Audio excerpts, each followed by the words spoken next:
Bueno, pues muy buenas, bienvenidos al Mundo en Libertad. Vamos a hablar hoy de dos temas que los habrán visto a lo largo de la semana y que desde luego están empezando a provocar un jaleo tremendo. Tema 1, el tema catalán. Vimos directamente cómo se le paraban los pies, en teoría, desde el Tribunal Constitucional en la declaración separatista independentista que se hizo desde el Parlamento catalán. ¿Qué ocurrió? Nada, ellos siguen a la suya. Se lleva directamente el planteamiento de que tienen que ser ellos los que tengan capacidad para convocar esa consulta independentista. Lo lleva la Generalitat, lo lleva el Congreso de los Diputados. ¿Qué le dice el Congreso de los Diputados? Que tampoco. ¿Qué responden ellos? Lo mismo, que les da olímpicamente igual. Y mientras nosotros, ¿qué hacemos? Seguimos pagando determinadas cuestiones, seguimos aplicando los rescates, seguimos enviando dinero. Tenemos que continuar con esta historia. Vamos a hablar de ello y vamos a hablar de la que se ha montado en Andalucía con el tema de Izquierda Unida, la Corral Utopía, que resulta que ocupa unos pisos, les dicen que hay que desalojarlo y en vez de desalojarlos o después de desalojarlos cogen y les entregan las llaves de unos pisos. En estos momentos están debatiendo, se está hablando, no se sabe muy bien qué puede ocurrir a largo plazo. Ahora de momento lo van a escuchar todos ustedes. Cayo Lara ya se ha anticipado a decir que por su parte no va a haber problema, que ellos quieren continuar con el Partido Socialista, aunque es el Partido Socialista el que tiene que decidir. Bueno, les presento la mesa y empezamos. Manuel Llamas, muy buenas. ¿Qué tal? Bienvenido.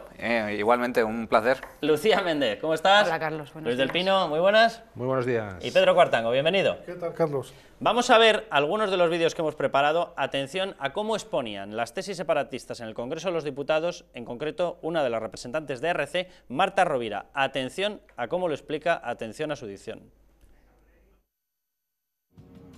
En la silla, en una de las sillas, encontramos sentado desde siempre el catalanismo político. ¿Pero qué encontramos en la otra silla? Pues a día de hoy lo que encontramos en la otra silla son improperios, son amenazas veladas, son informes apocalípticos. Que si vagaremos por el espacio, que si vagaremos por el espacio, ministro Margallo, esta no es una buena manera de seducir a los catalanes. Incluso en esta silla encontramos ruido de sables en un funeral de Estado que no hace justicia a la memoria de Adolfo Suárez. Y aún así, nosotros seguimos sentados en la silla, esperando con las manos tendidas este acuerdo político. Ustedes no quieren ni ampliar ni normalizar el inglés. The Kingdom of Spain has some trouble with freedom. Freedom of speech is corrupted. Freedom of thought is corrupted. Freedom to vote is corrupted. Señor Bosch, señor Bosch, ¿no se está usted examinando de inglés? Hay una cosa que no entiendo, señor presidente. Los niños sí, los diputados no. ¿Por qué en Baleares sí y aquí en el Congreso de Madrid? Señor Bosch, lo siento mucho. Es algo que no entiendo. Señor Bosch, lo siento mucho. Bueno, pues shows aparte y espectáculos aparte, Luis, a mí hay una cosa que me llama mucho la atención. Tú coges las palabras de Marta Rovira, de la responsable de RC, y parece que son precisamente los responsables del Congreso de los Diputados o del Gobierno los que se están saltando la ley, y que no son ellos los que están desafiando la Constitución española. Dice, aquí seguimos nosotros en la silla, pero si son ustedes los que quieren romper la silla. A mí me parece inaceptable el discurso de Marta Robles, fundamentalmente por un motivo, porque se arrogaba el derecho de representación de todos los catalanes. Hablaba como si todos los catalanes por su boca estuvieran reclamando una independencia al margen de la ley. Eso no es verdad. La señora Marta Robles, Esquerra Republicana de Cataluña, representa a un sector muy concreto de los catalanes, un sector que no supera el 20% de los catalanes y un sector que a lo que se dedica es a machacar a todos los demás catalanes, impidiéndoles el derecho a decidir. Por ejemplo, impidiéndoles el derecho a decidir la lengua de enseñanza de sus hijos. Por ejemplo, el derecho a decidir si quieren o no financiar secesiones con dinero público o prefieren destinar el dinero público a los hospitales. Marta Robles no representa a los catalanes. En el Congreso de los Diputados había más diputados no separatistas catalanes que diputados separatistas catalanes. Por tanto, los catalanes votaron en el Congreso de los Diputados, votaron en contra de la secesión y los catalanes llevan votando desde el año 78, cuando aprobaron la Constitución con un 90% de votos a favor, llevan votando libremente y demostrando una y otra vez que la inmensa mayoría de la sociedad catalana no está por aventuras separatistas. Y en las próximas elecciones autonómicas volveremos a verlo, porque veremos cómo CiU se desploma, cómo ERC recoge parte del naufragio y cómo las fuerzas no nacionalistas, por ejemplo Ciudadanos, continúan subiendo. Lucía. Bueno, yo estuve en el Congreso, en el debate, casi 7 horas de debate. Fue una sesión interesante, pero es verdad que el final ya se conocía y por tanto había escaso suspense, ¿no? Escasa emoción. Lo primero que hay que decir es que los 3 diputados del Parlamento de Cataluña que vinieron a defender la cesión de la competencia para celebrar una consulta no estuvieron a la altura parlamentaria y dialéctica que exigía o que exige el Congreso de los Diputados. Esto fue muy llamativo y además fue muy comentado. Lo segundo destacable, yo creo que lo más destacable es que tanto Rajoy como Rubalcaba coincidieron exactamente en los mismos argumentos, tanto jurídicos como políticos, para rechazar esa pretensión, hasta el punto de que hay diputados del Partido Popular que aplaudieron a Rubalcaba. Es decir, que, en fin, había coordinación, vamos. Pues no sé si coordinación, pero lo cierto es que los dos dijeron el mismo mensaje y eso me parece que es significativo a efectos de que hay una gran mayoría, digamos, de la representación de los españoles, de todos los españoles, que rechaza esa pretensión de Cataluña, de 3 grupos del Parlamento de Cataluña. La cuestión, yo creo, no es ya el resultado del debate que estaba cantado, sino la cuestión es ¿y ahora qué, no? Ahora, una vez que esto se ha producido y que se ha producido de una manera tan clara, tan nítida y con tanta unidad por parte de los 2 principales partidos españoles, ¿qué es lo que pasará? Y yo creo que lo que pasará es que Artur Mas, que por cierto, incluso él se dio cuenta de que había cometido un error al no venir al Congreso a defender su propuesta, como hizo Ibarretxe en su día, yo creo que él tiene una hoja de ruta planteada y no la va a variar por el hecho de que el Congreso español le haya dicho que no. Una hoja de ruta que todavía no sabemos exactamente en qué consistirá. Pero mira, yo hace 7 meses hubiera dicho que la consulta no se iba a celebrar de ninguna manera. Hoy no estoy tan segura. No me extraña, ¿eh? Hoy no me extraña porque segura. empiezas a ver un poco la evolución de los hechos, Manuel, y vamos a ver, ellos ya están mezclando las elecciones autonómicas con una plebiscitaria, de forma que lo pudiesen sacar, están diciendo que no piensan abandonar el reto, Artur Mas está cerrando las puertas absolutamente, que yo creo que es la salida que le queda en el momento en el que se ha metido ya en este traje, y ahora quitárselo es dificilísimo, Manuel. Complicadísimo, efectivamente. De todas formas, a mí lo que más me llamó la atención del debate no es que los 2 diputados de RC no estuvieran a la altura, es que el nivel fue patético, es decir, era de un analfabetismo político brutal, aparte de que la diputada de RC prácticamente no sabía hablar castellano, tuvo grandes dificultades para poder expresarse, pero es que además se expresaba como si los diputados del Congreso fueran niños pequeños y ella una malísima profesora. Realmente el nivel fue horrendo, patético, pero independientemente de esto, a mí lo que me sorprende es que los nacionalistas siempre aboguen por el hecho de que si se rechaza la consulta es un síntoma de falta o de ausencia de democracia, cuando es todo lo contrario. Lo que se demostró en el Congreso es la esencia de la democracia. El Congreso decidiendo con una amplísima mayoría que la consulta era algo ilegal y que además esa competencia no se podía transferir en representación de la inmensa mayoría de españoles. Por lo tanto, lo que triunfó en el Congreso fue la democracia. Un síntoma de no democracia, de todo lo contrario, de un ataque a la democracia, es precisamente lo que hacen constantemente los nacionalistas. ¿Qué va a pasar ahora? Yo, sinceramente, creo que no va a haber consulta, a no ser que lo que hagan sea directamente las famosas consultas que llevamos observando en los últimos años, estas consultas que se hacen a nivel municipal por parte de grupos independentistas radicales, que no sirven absolutamente para nada, que solo van a votar los 4 vecinos independentistas que hay en el pueblo. Es decir, no se va a realizar porque legalmente no se puede realizar, y aunque se realizara no tendría ninguna validez. Por lo tanto, yo creo que efectivamente se va a ir a una convocatoria de elecciones que se va a presentar como una consulta plebiscitaria en caso de que no se alcance un acuerdo, una negociación política. Claro, pero eso, Manuel, es verdad que no tiene validez como nada que te tenga que atar en tus decisiones políticas, pero cuidado, sí tiene validez en cuanto a que tú sigues inflando el globo y que tú estás haciendo lo que te da la gana, independientemente de que te hayan dicho que no lo puedes hacer. O sea, yo ahí sí que veo, Pedro, una validez de los actos como desafío a la Constitución, como desafío a España, como desafío a la legalidad. Estoy de acuerdo. Yo creo que la relevancia de lo que sucedió en el Congreso es que se visualizó claramente que no hay acuerdo posible, que no hay una tercera vía. De una parte, tanto Rajoy como Rubalcaba, que estuvo muy bien, aportaron una serie de argumentos políticos y jurídicos bastante convincentes. Pero de la otra parte, los tres representantes del nacionalismo es que no entraron en ese discurso. Lo que hicieron es un discurso puramente sentimental. Totalmente. Es decir, lo mismo que cuando habló Alfred Bosch, cuando habló en inglés. O sea, ellos apelaron siempre al sentimiento de la nacionalidad catalana, al hecho diferencial, a la voluntad de separarse. Y todos asumieron que fuera cual fuera la decisión del Congreso, ellos iban a seguir adelante. Entonces creo que están prácticamente plantadas ya las bases de un conflicto irremediable. Yo creo que esto no tiene solución. No tiene solución porque, como ha dicho Artur Mas, ha declarado a Le Figaro, él está dispuesto a convocar unas elecciones plebiscitarias. Ahora lo vamos a ver. Me da igual que sean una consulta, unas elecciones plebiscitarias. Ellos van a seguir, no van a retroceder y no hay ninguna posibilidad de entendimiento porque son posturas totalmente irreconciliables.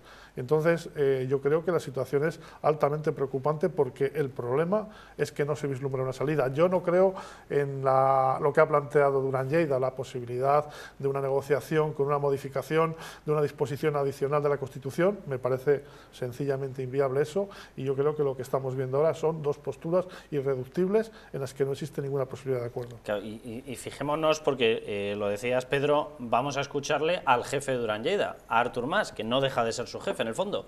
Vamos a escucharle lo que decía, porque él dice que le da olímpicamente lo mismo lo que le digan desde el Congreso, desde el Tribunal Constitucional, que él continúa. Por último, algunos quieren presentar esta votación en el Congreso de los Diputados como un punto final.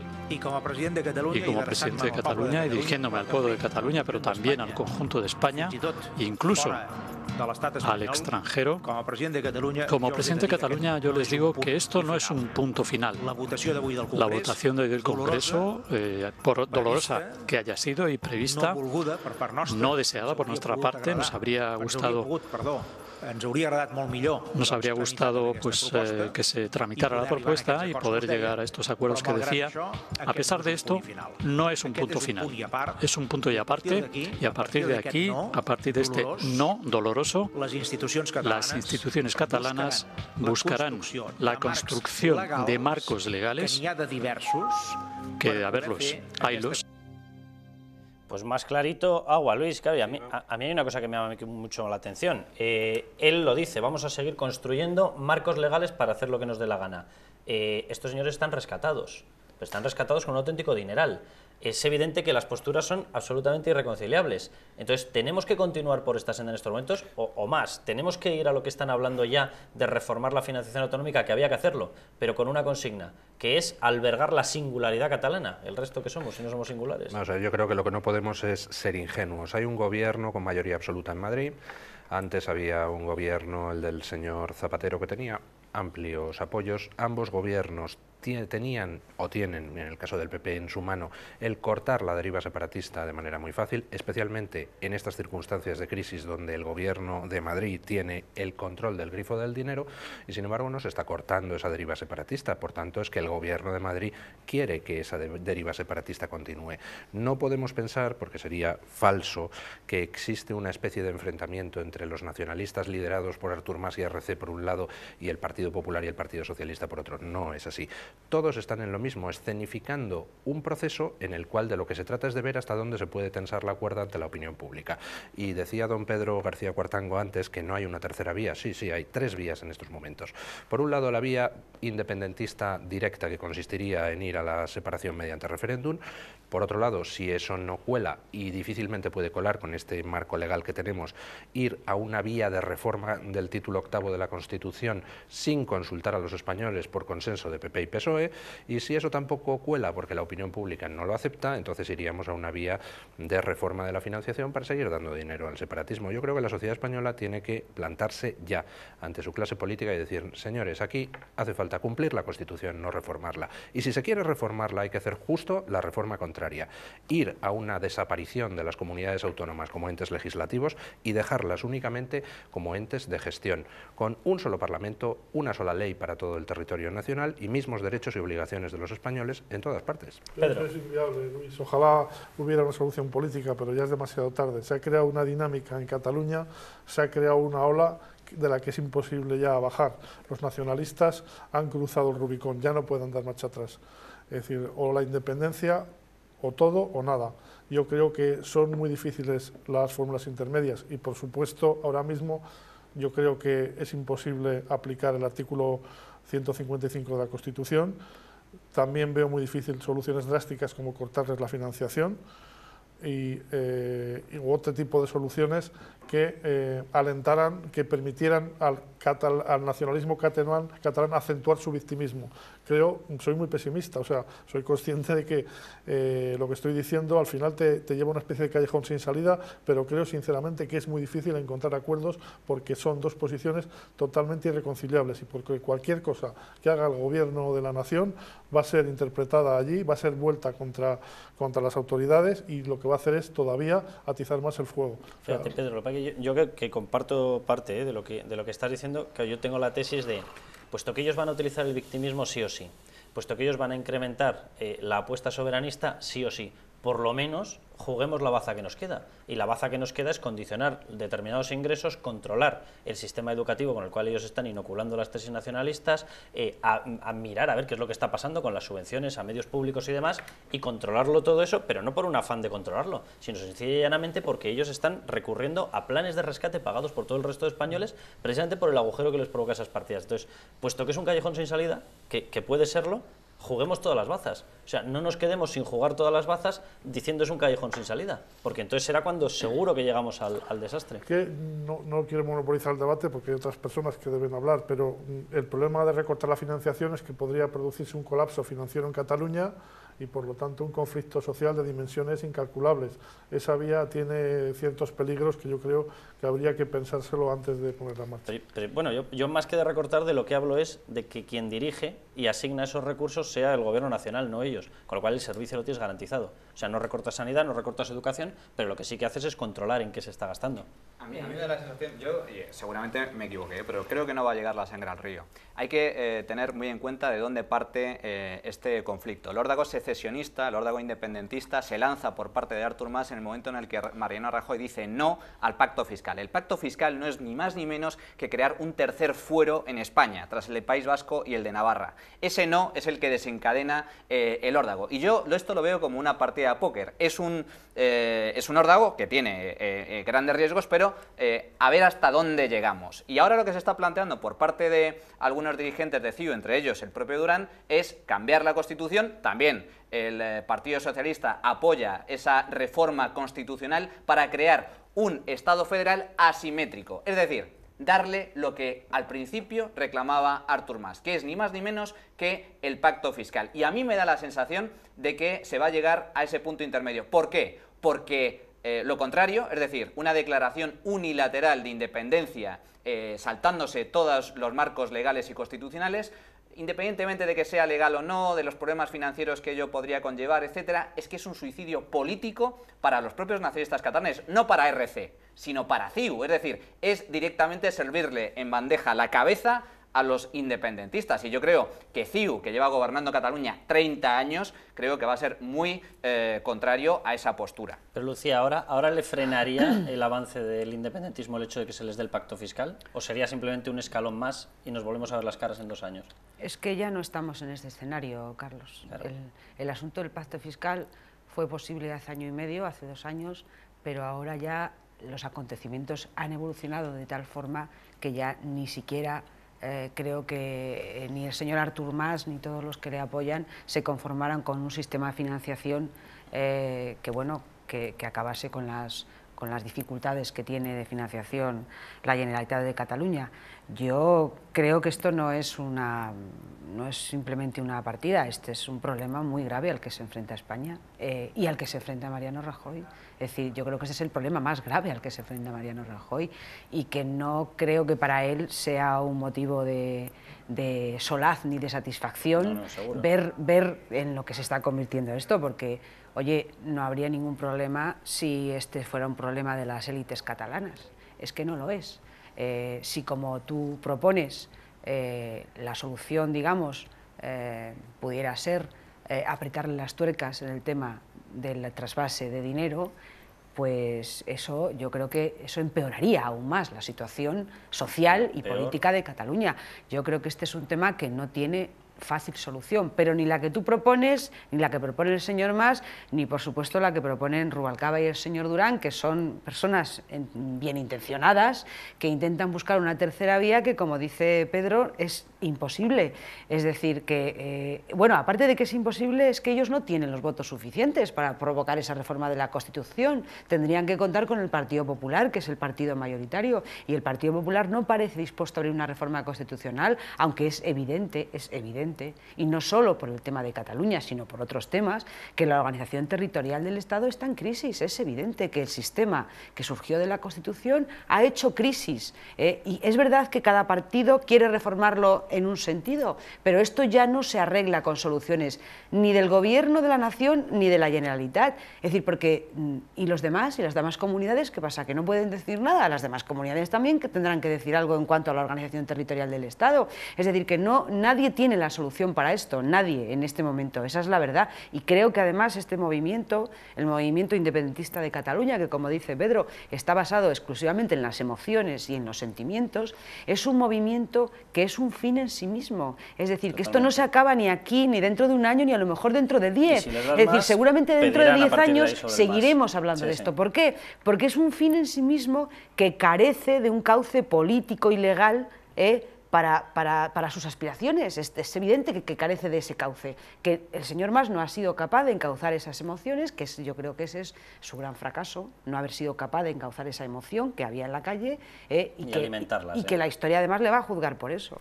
Sí, Luis, muy rápido, que quiero ir a... A mí simplemente recordar un detalle, porque es que insistimos en hablar de que Mas es el que lidera aparentemente todo este proceso. No, el Estatuto catalán, quien lo pone en marcha es un señor que se llama Pascual Maragall, y me gustaría recordaros aquella escena en el Parlamento donde Pascual Maragall le habla a CiU del 3% y Artur Mas le responde: o retira usted eso o no habrá nuevo estatuto. Quien pone en marcha toda esta deriva es el Partido Socialista, no es CiU. Es CiU quien amenaza al Partido Socialista con parar aquel nuevo estatuto en caso de que siguieran adelante con el tema del 3%. No estoy de acuerdo, es al revés, es precisamente la decisión del Constitucional sobre el estatuto lo que es utilizado como excusa por los nacionalistas para reabrir el conflicto con el Estado. Podemos discutir si el estatuto era no constitucional, si había una serie de artículos que eran incompatibles con la Constitución, que yo creo que es evidente, pero yo creo que ese estatuto no ha producido ese efecto. El estatuto yo creo que no ha tenido ningún efecto. Es decir, lo que ha sucedido es otra cosa. En definitiva, es un renacimiento del nacionalismo catalán que siempre ha estado ahí, como ha dicho Lucía, un nacionalismo que es insaciable, que se alimenta a sí mismo y que además, pase lo que pase ahora, haya la solución política que haya, va a ser puramente transitoria, porque como vimos en el Parlamento, ellos tienen claro que el único final posible es la independencia, la ruptura. Por lo tanto, esto podremos retrasarlo, encauzarlo, pero yo creo que de verdad no tiene solución. Dejadme que vayamos, porque sobre la solución estamos discutiendo, pero yo creo que sobre el origen vamos a estar bastante de acuerdo. Y digo porque vamos a hablar del otro tema de lo que ha ocurrido esta semana, del tema de Izquierda Unida, la Corral, la Utopía, una serie de ocupas, están en unos pisos, hay que desalojarlos y al final resulta que acaba convirtiéndose aquello en una entrega de llaves, saltándose todo el resto de familias que estaban ordenadamente esperando a ver si recibían una ayuda, y como esto resulta que se llamaban Corral, la Utopía, pues resulta que van los de Izquierda Unida y dicen: para vosotros sí, que sois más de los nuestros. Y yo decía que tiene conexión con esto porque yo creo que estaremos todos de acuerdo en que hay una ausencia de poder del Estado. El Estado no tiene que estar para estar permanentemente metiéndonos la mano en el bolsillo con impuestos, sino para exigir el cumplimiento del Estado de Derecho. No lo ha hecho y ha cedido posiciones ante los nacionalistas, no lo ha hecho en el control de una educación que fuese beneficiosa para todos, sino que ha permitido determinadas fisuras, y no lo está haciendo en el planteamiento de determinadas cuestiones. Vamos a ver lo que ocurría, atención a las declaraciones que lanza Cayo Lara. Es verdad que Susana Díaz del Partido Socialista ha dicho que esto ya es vulnerar por completo la ley y que por ahí no pasa, pero vamos a escuchar a Cayo Lara y su planteamiento sobre el tema de entregar pisos a ocupas. Atención. No, lo que hay es una gente que Algunos piensan que tenían que dormir debajo de un puente y otros pensamos y opinamos que tienen que dormir en viviendas siempre que haya viviendas, ¿no? Y por tanto allí lo que se ha hecho es tomar una decisión política, valiente, comprometida con la gente, porque nosotros a los gobiernos llegamos a los gobiernos para resolver los problemas de la gente, si no, no tiene sentido llegar a los gobiernos. Entonces no hay ninguna crisis, en este momento hay una reunión que se está produciendo, que es pública, que es conocida por parte de representantes del PSOE y de Izquierda Unida, y yo tengo la confianza plena que finalmente pues llegarán a mantener un acuerdo, pero en todo caso es una competencia que compete lógicamente a ellos. Siempre se va a actuar dentro del marco de la ley, de la igualdad y de la justicia social, y evidentemente yo he hecho un decreto y si se recupera la normalidad legal de la situación, pues evidentemente se podrá revisar el decreto. Manuel Llamas, ¿nos creemos ese enfrentamiento, no nos lo creemos? Bueno, independientemente de todo, yo creo que aquí hay intereses políticos, evidentemente, y yo creo que en este caso Susana Díaz pues, ha actuado como tenía que actuar, es decir, respetando mínimamente el Estado de Derecho. Izquierda Unida es el paradigma del populismo, del riesgo del populismo y del auge del populismo en España. Ha sucedido en otros países. En Grecia, quiero recordarlo, durante la crisis económica, ni más ni menos que un partido nazi ha logrado representación parlamentaria. Y los comunistas, que son contrarios al euro, a favor, en contra de la troika y a favor de que Grecia salga del euro, son ahora mismo en las encuestas la fuerza más votada, con mayor posibilidades de hacerse con el control del gobierno. En España ha sucedido algo parecido. Algo parecido, pero de forma limitada. Izquierda Unida ha subido mucho en las encuestas y gobierna en Andalucía. Y este es un claro ejemplo del riesgo de populismo que existe en España, porque hay que ver de dónde surge el conflicto. Es decir, una serie de ocupas vulnerando la ley, por lo tanto, cometiendo un presunto delito, son desalojados por vía judicial, con todas las armas legales vigentes, y automáticamente, en lugar de ser reprendidos, en lugar de ser castigados social y políticamente, son premiados por la Junta de Andalucía. Son premiados por la Junta de Andalucía cometiendo una ilegalidad. Incluso con respecto al resto de familias pobres que estaban esperando a ser asistidas. Yo no veo tan claro el asunto. O sea, yo creo que ahí, por lo que yo sé, las familias que llevaban en esas casas, algunos llevaban toda la vida. Lo que pasa pero están en una lista. Que lo que ha habido es un cambio de propiedad, ciertamente. Creo que esa urbanización era propiedad del episcopado de la iglesia y se lo ha vendido una inmobiliaria y por lo tanto ellos se tienen que ir, pero muchos son personas ancianas que llevan ahí viviendo mucho tiempo. Entonces yo creo que eso hay un problema humano al que hay que darle una solución. Yo tampoco creo que Izquierda Unida sea un partido populista, o sea, Izquierda Unida es un partido porque tiene una ideología y lógicamente me parece que su actuación en este caso es coherente con lo que ellos propugnan. Es decir, la cuestión es si es coherente la propia alianza entre el PSOE y Izquierda Unida de Andalucía, pero yo creo que no se puede reprochar a Izquierda Unida la posición que ha mantenido, porque a mí me parece que es coherente con sus posiciones. Pero Pedro, una cosa es coherente y otra cosa es populista. Ellos son coherentes con su populismo. Vamos a ver, si tú instauras en España en estos momentos el principio de que no se pueden ejecutar los bienes, de que te puedes saltar las garantías jurídicas que tenemos, lo primero que va a ocurrir es que nos va a venir Europa, ante los cuales hemos presentado nuestros créditos hipotecarios como avales de más de 200.000 millones de euros en líneas de crédito y de liquidez a los bancos.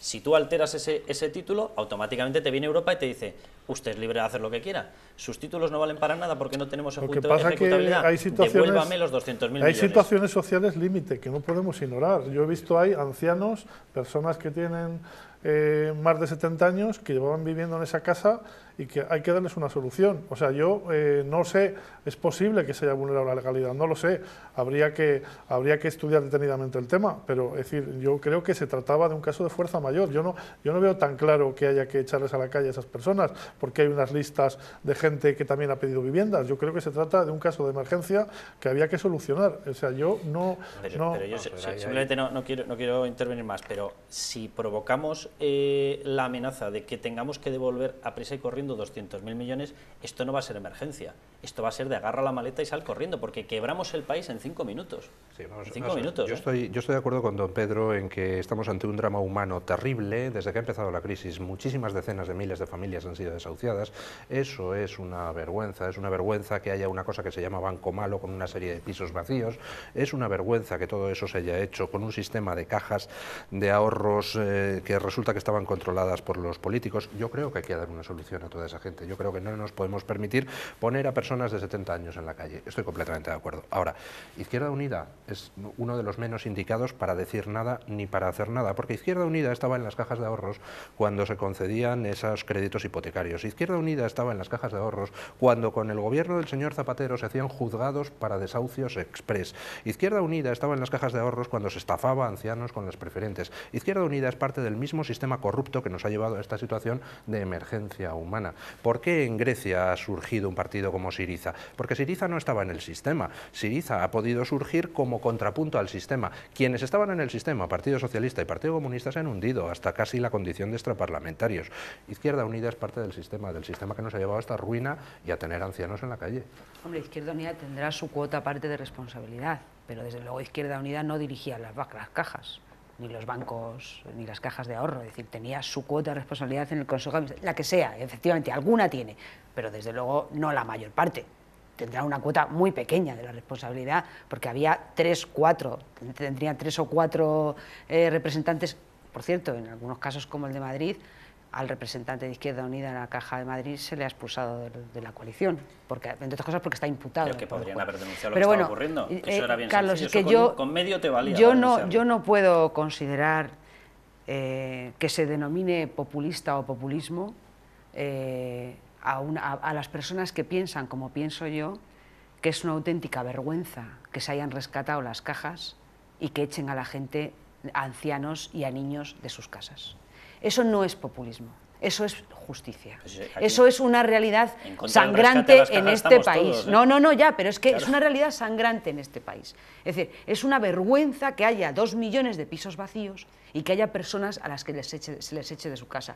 Es verdad que el caso de Sevilla tiene unas características peculiares.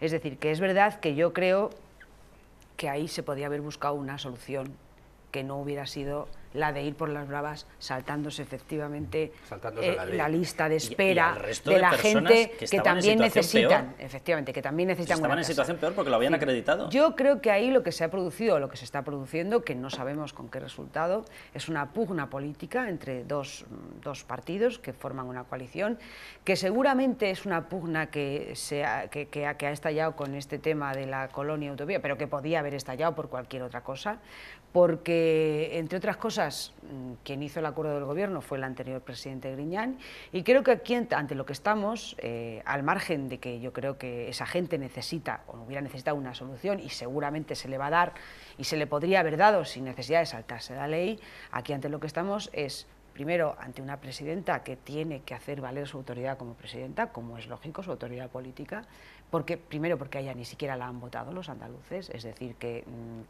yo creo que ella está aprovechando esta crisis como una oportunidad para, digamos, cimentar su liderazgo, implementar su liderazgo, y no sabemos si esta crisis dará lugar a unas elecciones. Hombre, yo creo que Izquierda Unida cometería un error si rompe la cuerda. Y creo que además Susana Díaz ha hecho, en mi opinión, lo correcto, lo que corresponde a una presidenta de un gobierno. ¿Sí? Muy rápido, Manu. Punto 1. De los 25 ocupas, insisto, de los 25 ocupas que, incumpliendo la ley, ocupaban ilegalmente una propiedad privada, ninguno o casi ninguno cumplía los requisitos mínimos para acceder a una vivienda social. Punto 1. Hasta tal punto es así que uno de los jóvenes desocupados pedía una vivienda social para no tener que irse a vivir a casa de sus padres. Eso es vergonzoso, que incumpliendo las listas de espera, incumpliendo la legislación vigente, se premie de forma arbitraria a un grupo de personas que protestaban en la calle para que les regalaran una vivienda, saltándose toda la normativa. Eso es ilegal y, por lo tanto, la actuación de la Junta de Andalucía es perfectamente correcta. Punto 2. Es mentira que exista un drama con el impago de hipotecas. La morosidad hipotecaria en este país no llega al 4%. El número de desahucios de primera y única vivienda tan solo es de 15.000 al año, no de 400.000 ni de 500.000, 15.000 al año. Es igual, aunque si fueran ahora, 2.000 ya sería un drama. Vamos a ver, es un drama, no, es un drama, es que pero negar, la solución... Es que negar eso me parece negar la realidad. La solución no es que impague todo el mundo, que se incumplan los contratos hipotecarios y que se hagan daciones en pago incumpliendo la legislación vigente, porque automáticamente eso supone la quiebra del sistema financiero. Porque, en primer lugar, los bancos y las cajas se financian vendiendo hipotecas a otros bancos, y si se produce un impago de esas características tenemos un problema financiero muy grave. Por lo tanto, ¿hay soluciones? Sin duda. Por supuesto que se pueden adoptar soluciones, pero no que se incumpla de forma flagrante contratos que son legítimos y vulnerando la propiedad privada y el Estado de Derecho. Pedro, que se está acabando el tiempo. Es muy sencillo, se trata de una cuestión de prioridades. Lo que se produce en este tema es una enorme asimetría. Efectivamente, los desgraciados que viven en esa barriada de Sevilla, que no son ocupas, porque no lo son, porque son personas que llevan viviendo en esa vivienda decenas de años, son expulsados a la calle porque no pueden pagar. En cambio, a la banca el Estado le ha dado 108.000 millones de pesetas, según el balance del otro día del FROB, para sanear los activos tóxicos. Por lo tanto, o sea, la prioridad es salvar a la banca y que las personas se vayan a la calle. O sea, yo desde luego no estoy de acuerdo con eso. Me parece absolutamente inhumano e injusto. Bueno, pues se nos ha acabado el tiempo. El próximo viernes no estaremos porque nos lo vamos a coger de vacaciones. El siguiente, por supuesto, sí que volveremos. Ya saben, a partir de las 19:30 ustedes dan en la página web del Mundo, en abierto, ustedes dan en la página web de Libertad Digital Radio y ahí nos ven. Hasta entonces, a levantar España.